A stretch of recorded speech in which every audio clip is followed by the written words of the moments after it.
All right, so as we're getting set up here, we're going to start the presentation online, but before we get started, I just want to let you know who I am. I'm Jason Troxel.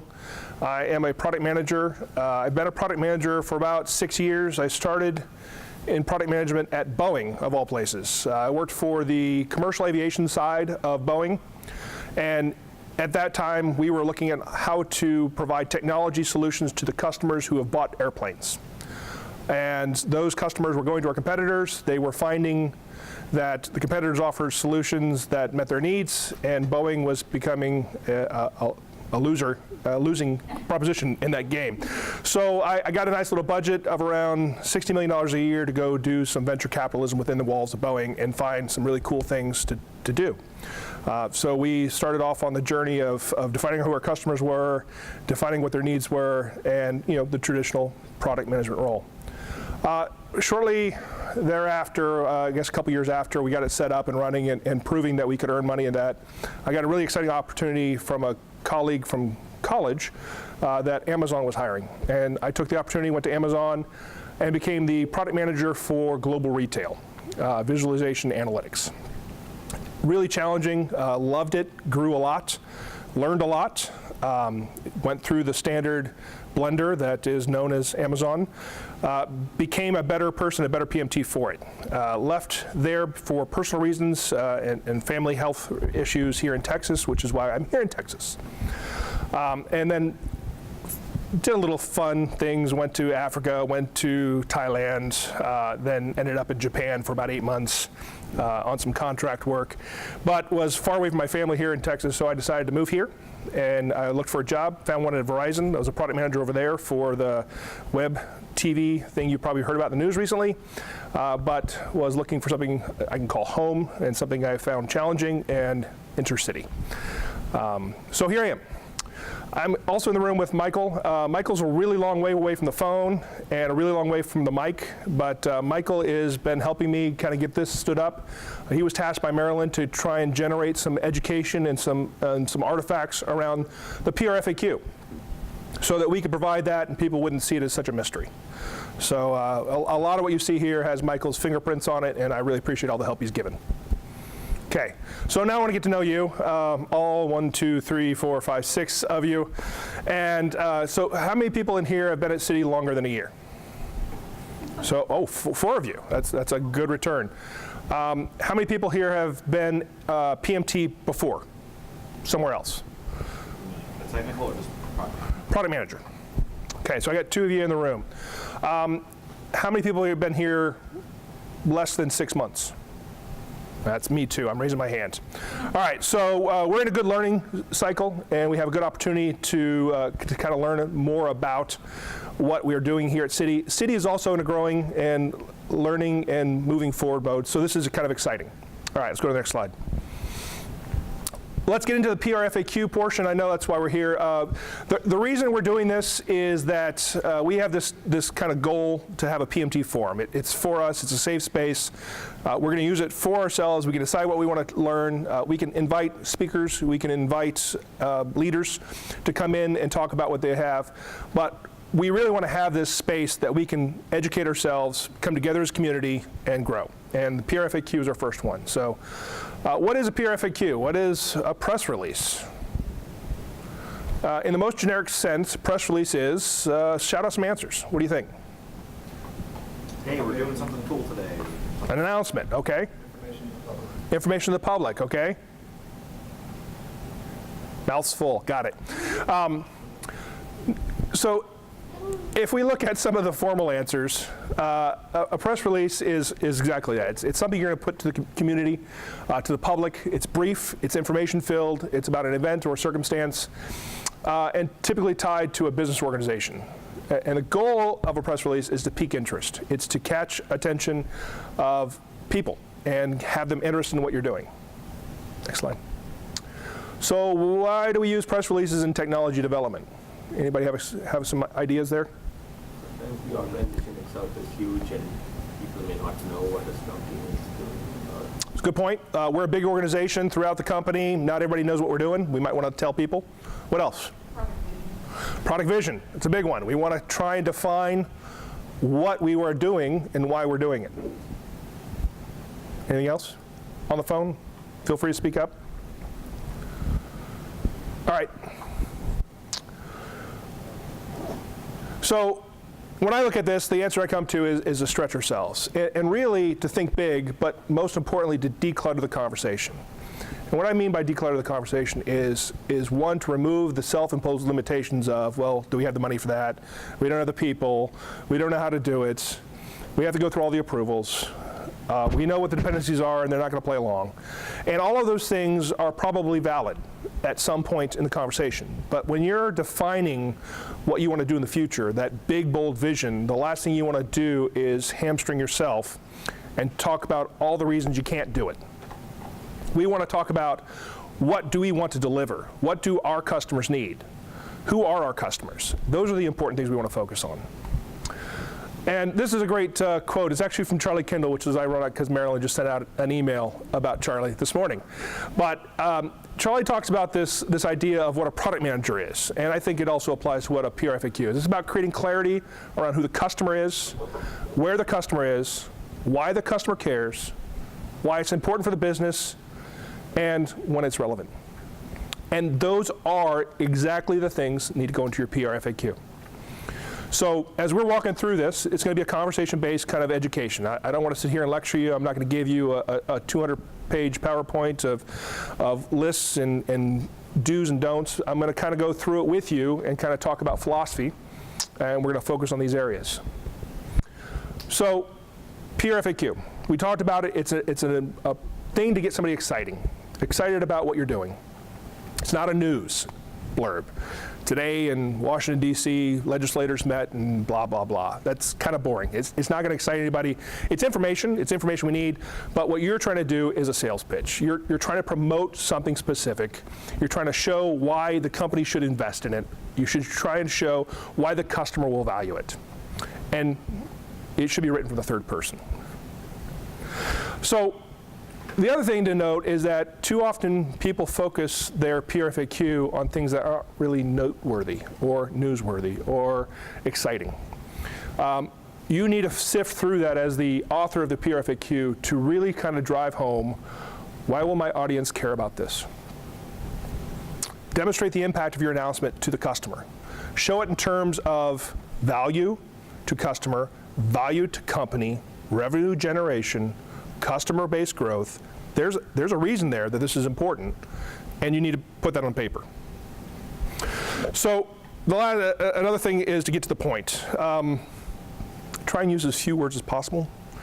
We are maybe prolific at writing, but we are not so good at being brief. And I love that quote. I think it was Abraham Lincoln who said, "Give me more time, I'll write you a shorter letter." It is hard to do it. You have to focus, and you have to be brutal, and you have to hone in on what is my core message and get rid of all the clutter. You also need to talk to your audience in a language they're going to understand. You have to get rid of all the tech speak that you use every day with your engineering teams and your Scrum teams and your QA teams, because the audience, your customer, your people who are looking at this, they're not going to know that stuff. And so my model is, how would I explain it to my kids? They're 4, 6, 6, and 8. They're all girls. And how do I explain it to my wife? If you're keeping the math, that means I'm the only man in my house. Don't be deceptive. And this one is, I'm going to show just another slide on this or two, because if you're deceptive, you'll lose your customer. And people look at this and say, well, obviously I'm not going to lie to my customer. It's not lying. There's a difference between being deceptive and lying. So I can spend a lot of time explaining the differences, but here's a great example. If you read this, it's talking about this wonderful movie. A wisecracking boiler technician convinces high school students to believe in their dreams. And what movie is that? That's technically true. Everything I said was technically true. But if my customer walked in to see that movie with his family or her family, they might be a little upset at me because I have deceived them. So just to be illustrative, you want to be clear and honest and open with your customers. Your customers are going to reach you through your PRFAQ, both internal and external. Next slide. All right, so We talked about some of the basics. If you want to write great press releases, then you should study great press releases. And I've got a couple here that we're going to go through. Hyperloop. Anybody know what a Hyperloop is? Everybody heard of Hyperloop? Okay, so Hyperloop is the future of travel. It's aimed at commercializing the Hyperloop, which is an underground tunnel of train or maglev for moving passengers at airline speeds at the price of a bus ticket. So read through there real quick. Give you just a second.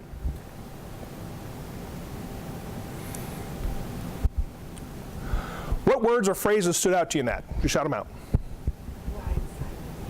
Silently? Okay. What else did you hear? Or what else did you read? Airline speed. Airline speeds. Great. Levitated. True. Okay. What I saw was some firm dates. 2020. Right? We're talking about timeline. Cargo for 2020, passengers by 2021. We talk about the general architecture of the system. We talk about how it's going to go silently, no turbulence, how it's going to be fast and cheap. All those things are in there. It's a very short paragraph. It gave you a ton of information. What didn't you see? How? Didn't see how? It's fair. What else didn't you see? I didn't see any words like super cool, awesome, amazing, superlatives, grandiose. It was very fact-based. Even though we're talking about something that doesn't exist yet, there's nothing here that kind of tries to lead you towards how amazing this is going to be. It just tells you what it's going to be, and it tells you in clear language. Very powerful. Michael? Another Tesla one, kind of like Elon Musk. So here we're talking about the new solar roof. It's going to cost less and keep your house off the grid all day. And now we're talking about what we see next is a quote. It's a quote directly from Elon Musk. And he says a lot there, but he says it very succinctly. It's looking very promising. Okay. Okay, got it. Sorry, I just got chastised there.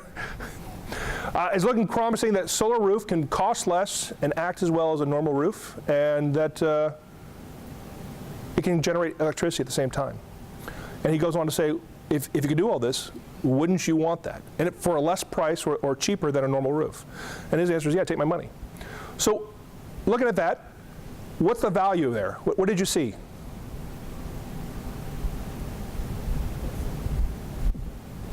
Next slide.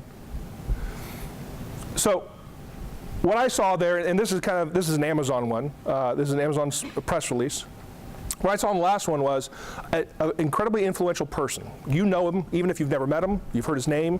You know who he is. You've probably seen him in the news. You've probably heard about him before. And he's personally standing up and putting his brand on it. And he's saying, I think this is a good idea. Again, nothing about my false promise to you. He's just saying, if this is delivered, will you be interested? Yes, I think you will be. And that's a powerful message. And we use those. You'll see it here in this one from Amazon. Jeff Bezos sounds off. We like having people we trust tell us that these things are things they trust. It gives us confidence that we can believe in what's being seen here. Now, trust, again, as I mentioned earlier, is a very delicate thing. And if that trust is ever violated, we won't believe this person again. That's why it's very important never to be deceptive. But these leaders, both outside our company and inside our company, have earned this level of trust as being visionary, delivering on what they promise, standing behind what they deliver, being reliable. And when they talk to us, we find value in that. So having a quote in your PRFAQ from somebody who is known in the company or known as an expert in the company, it doesn't even have to be a CEO or a director or anything, but if there's a known expert in the company and that expert is willing to give you a quote, that offers validity. You should go seek out those people. They're not going to come to you because they don't know what you're writing. When you're writing something, look at the space you're writing in and go find them. Say, hey, I want to talk to you about this and I want to get your thoughts. And then ask, can I quote you on that? That's important. All right. So we didn't read through this whole one. We can kind of skip this one. I want to make sure we have enough time for Q&A. But I want to real quickly, this works because I think we're even, or we might have one extra person now. Grab somebody right next to you. We're going to do a quick 90-second exercise. So if you can pair up real quick, that'd be great. If you're on the phone, I understand you don't have somebody to pair up with, but you can mentally walk through this exercise as well. All right. Okay, guys, real quick. Actually, Michael, I need you to move the slide.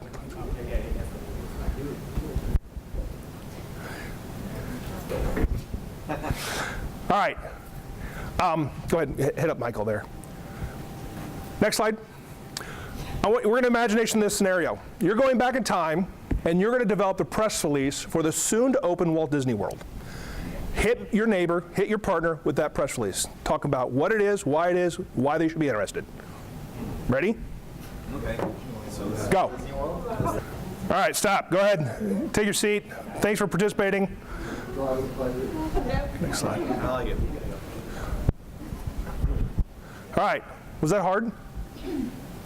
What'd you think? Kinda? If you had to grade yourself, how many people would give themselves an A?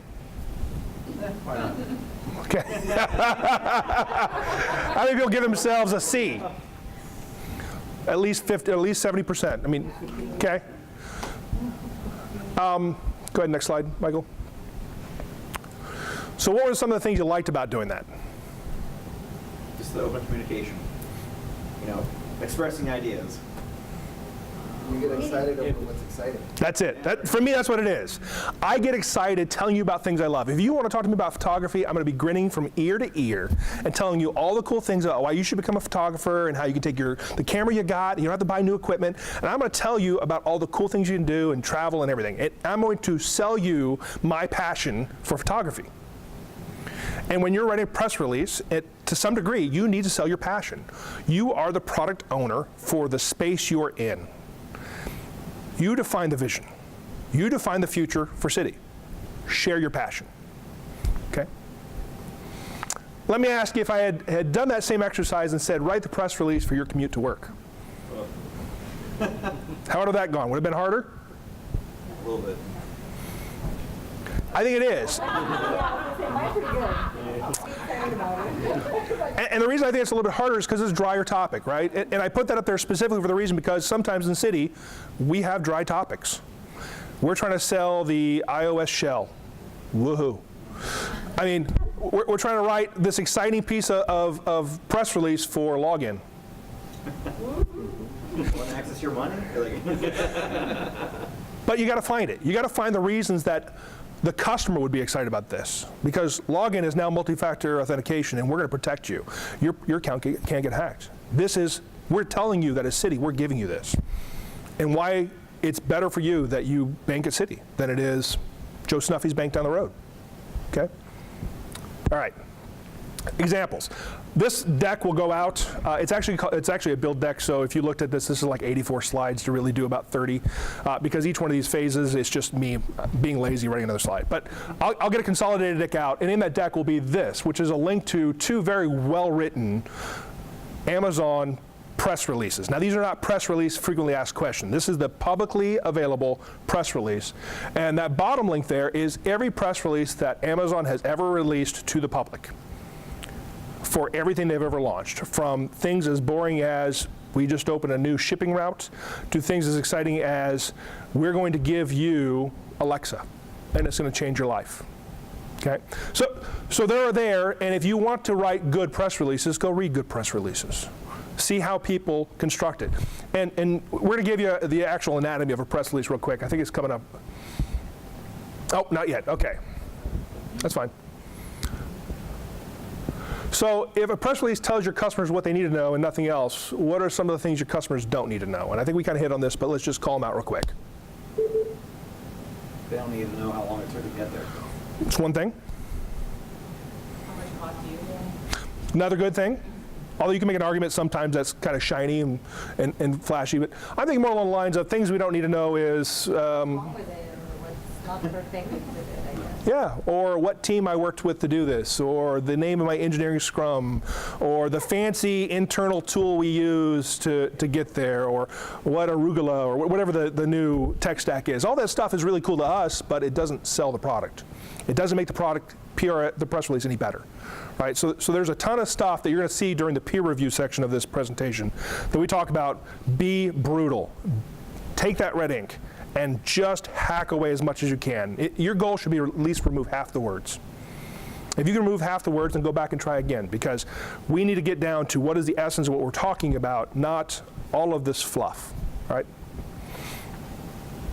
And again, jargon, people outside the company won't know it. Acronyms, people won't know about it. Internal business processes and the hoops we jump, people don't care about it.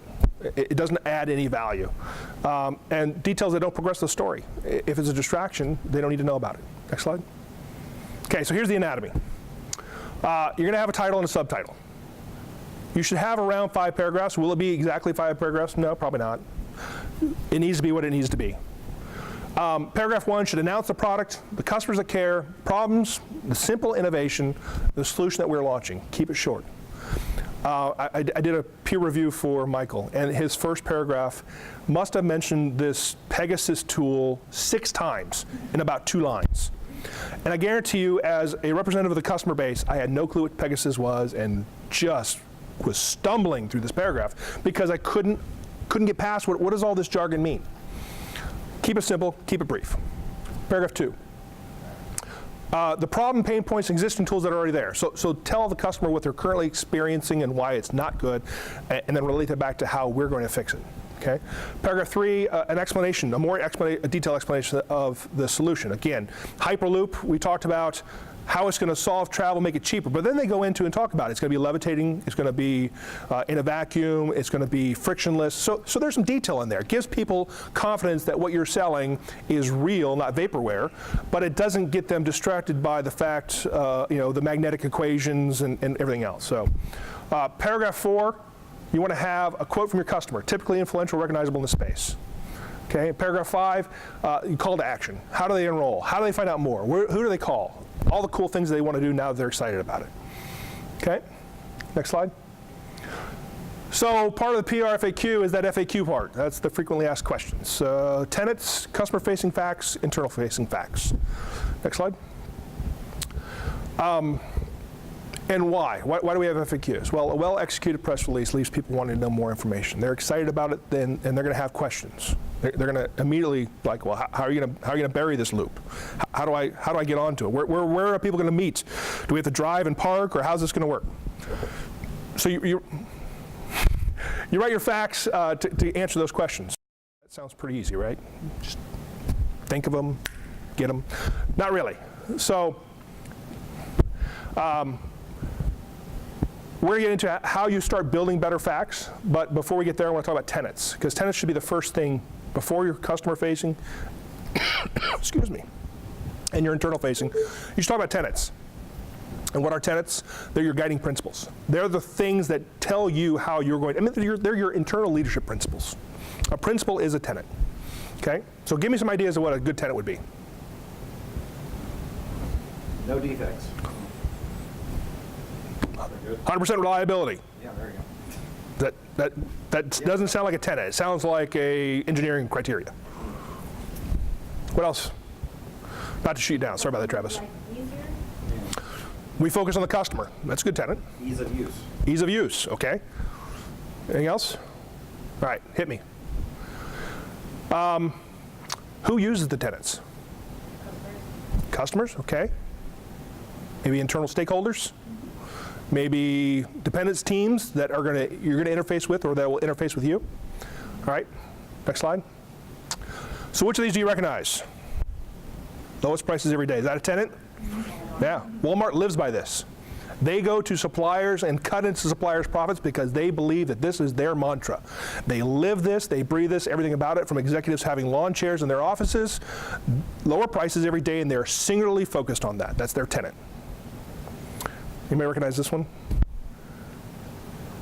It's post office.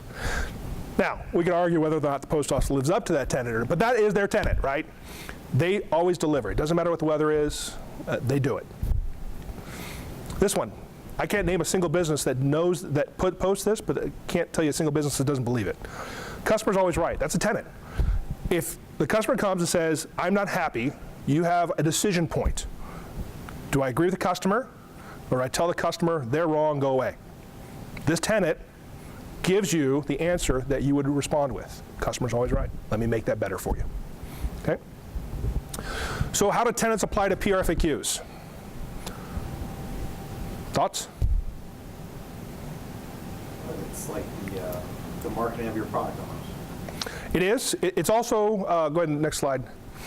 They give us the compass in the face of dilemma. And that actually happens quite a lot. You know, our MVP. How do we define our MVP?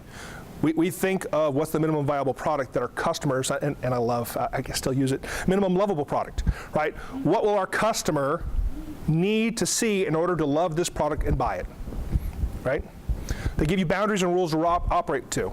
So I'm going to create an MVP. The MVP has to meet the customer's minimum criteria, and that's all I'm going to do. That's my rule set. I'm not going to exceed that, and I have in writing why I won't. And then it also gives you a lot of freedom, because you can talk to your dependencies and say, no, you must meet this response time because of some reason. Your tenant says, we value customers' ease of access, or we value latency reduction. And that will give you a boundary. Next slide. They should be visible. You live with these things every day, and they should be published so that your team can see them. It's a contract, and you don't create them alone. So you, as the PRFAQ writer, don't make these up out of the top of your head. You might rough them out. You might put the first draft down, but you need to go talk to your partners. Okay? So example tenets. All browser features will launch with mobile parity. That's a tenet. We state that. We know that if we're going to go build something for the browser, we also can't launch it. We cannot launch this until we have parity at the mobile. Okay? We establish, I'm being driven a little bit faster because Michael's giving me a very firm time frame. Okay, we establish customer defined value for each feature to separate value added from interesting. And that's kind of one that that's probably a little bit wordy, and it wouldn't pass the snuff test for a good tenant, but you need to distill that down to say, we're not just going to push something out because we think it's cool. We're going to push something out because the customers need it. All right. All right, so then you have customer-facing FAQs. And how do you know what questions are relevant to customers? Any ideas? Know your audience. Oh, there's a ding ding, winner chicken dinner. You got to ask your customers. So how do you do that? You grab a customer congress. You can do that from internal people not on your team, people who use Citibank or city properties. Have them go look through it, read your PRFAQ, and then listen to the questions they ask. Right? And that's different than a peer review, right? You're just asking them, hey, read this. What do you think? Write them down. Okay? Expose this to a lot of people. All right? Internal-facing FAQs answer questions relevant to leadership and stakeholders. You have to have somebody who buys off on this. You have to have somebody who invests in this. And they have a different set of questions than your external customers. They will also care about you. I guarantee you'll have every single leader you meet will be interested in the customer. But they will also have other questions. All right? So how do you know? You get peer reviews. You submit it to people, your manager, your counterparts, leaders in other areas of the company, and you say, or your mentor. You have a mentor, right? That's good. We got one mentor. Go ahead. How do you know what questions are relevant to leadership? Yeah. Stakeholders? Okay. And really, how do you figure out what your leaders, trust me, when you go present a PRFAQ, and you'll see this later, it's never perfect the first time. Even after it's been through peer review and leadership review, by the time it gets to a Marilyn or Brad, they have a different mindset, and they're going to look at it with different eyes and different filters, and they're going to read through it. Okay? So you need to get those peer reviews, and at a minimum, your FAQ needs to answer the questions that they're guaranteed to ask. Who the customer represented, the MVP, what are you going to build, why it offers savings and benefits, the pain points that you're addressing, and your known stakeholders. And I could sum that up as racy, but I've been told not to use the word racy. So trying to answer the question, because I know Brad asked it. Every PRFAQ I've seen knows from, he's asked questions about these things. Okay? So length, how long is it? At a rule of thumb, is your press release will be a page. If it goes a little bit over, that's fine. If it starts getting multiple pages, you're too long. and you haven't cut enough. Your FAQ will be between 2 and 4 pages, but all of this will be dictated by what you're building. Next. So we're done, right? We got our PRFAQ written, we're done. What's next? The hard parts. We got to do peer reviews, we got to do presentations, we got to do cuts and rewrites and more peer reviews and more presentations, and then we need to release it to leadership. Okay? So I need to talk to you a little bit more about peer reviews. When you peer review a document, you are not just giving it a once-over for acronym checks and spelling and grammar. You're becoming an investor. You are co-owner in that product. You are the editor of that FAQ, of that press release.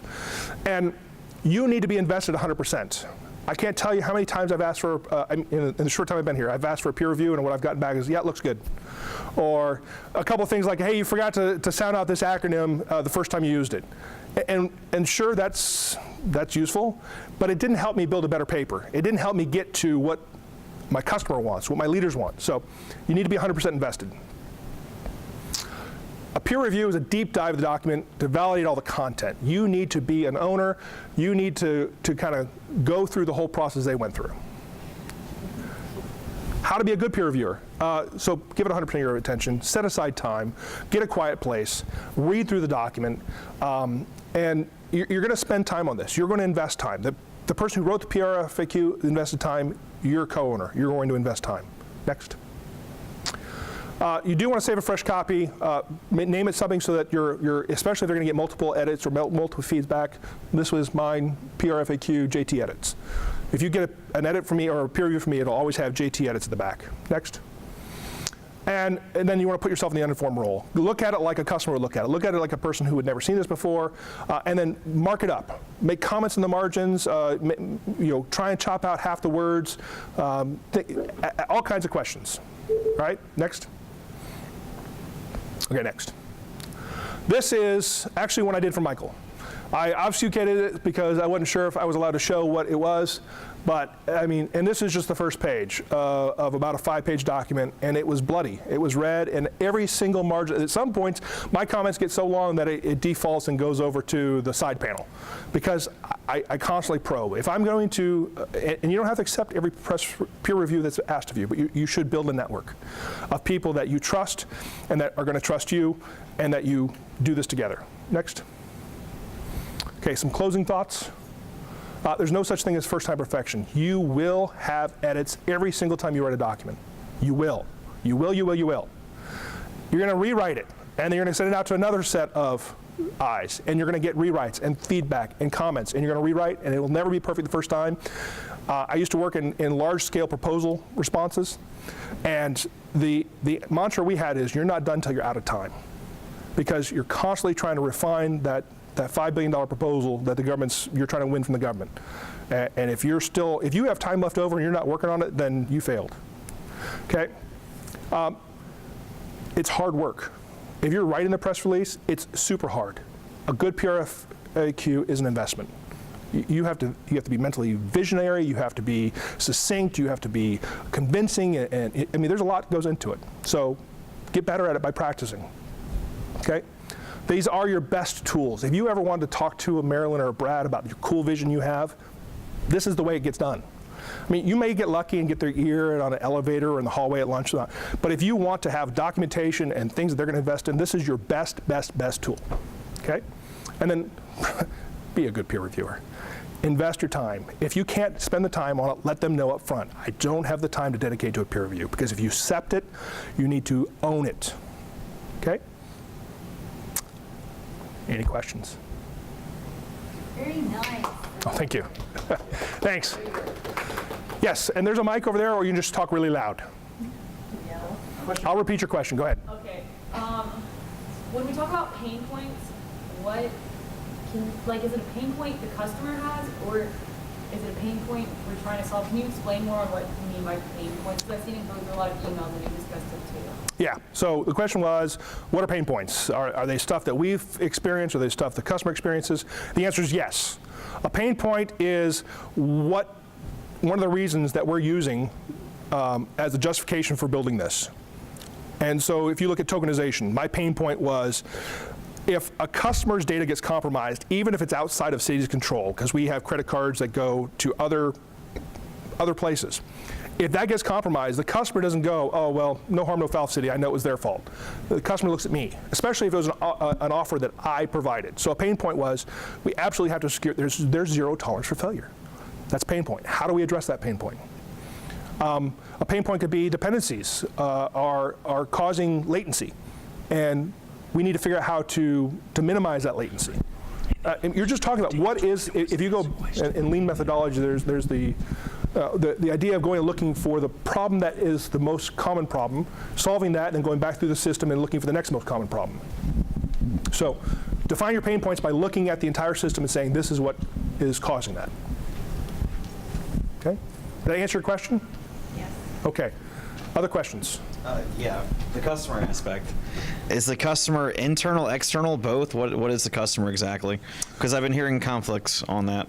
So in fact, in my presentation here, I talk about your external customers and your internal customers, right? So if you're running an FAQ, and you've got to think about questions that your external customer is going to ask. Because ultimately, when we publish something or we put something in production, it affects a customer. I don't know in anything that we do that it doesn't ultimately either immediately or as a secondary, tertiary impact to a customer. So why would your customer want to know? What are their interests in this? But internals also, I've always got people I got to depend on, especially in security. I happen to have multiple partners there, but GCIS, if I want to go try and steer what we're going to develop, I have to get their buy-in, right? Because they're the policyholders. They may be the paycheck. They're everything involved because security is not done in a vacuum. So my other customer is GCIS. Maybe my other customer is an application. So who are my applications that I want to talk to? Hey, you, PayPal, are you interested in this? And how can I? They got to know. They're an internal customer, but our city customer links their credit card to PayPal through Siebel. So I've now affected both sides of the customer, affected the external and the internal. Spend some time defining that, right? Don't just assume when you say customer, you mean everybody, especially if the answer only applies to one or the other. Okay? Other questions? We got like 10 minutes. We can eat more pizza, please. On the phone. Anybody on the phone have a question? Anybody still on the phone? Yeah, this is a very informative session. So following it. Okay, great. Do you have any questions? No, not at this point. Okay, great. I just have one question. Yes, go ahead. I don't know if you have Can you wait for the mic? spoken about it.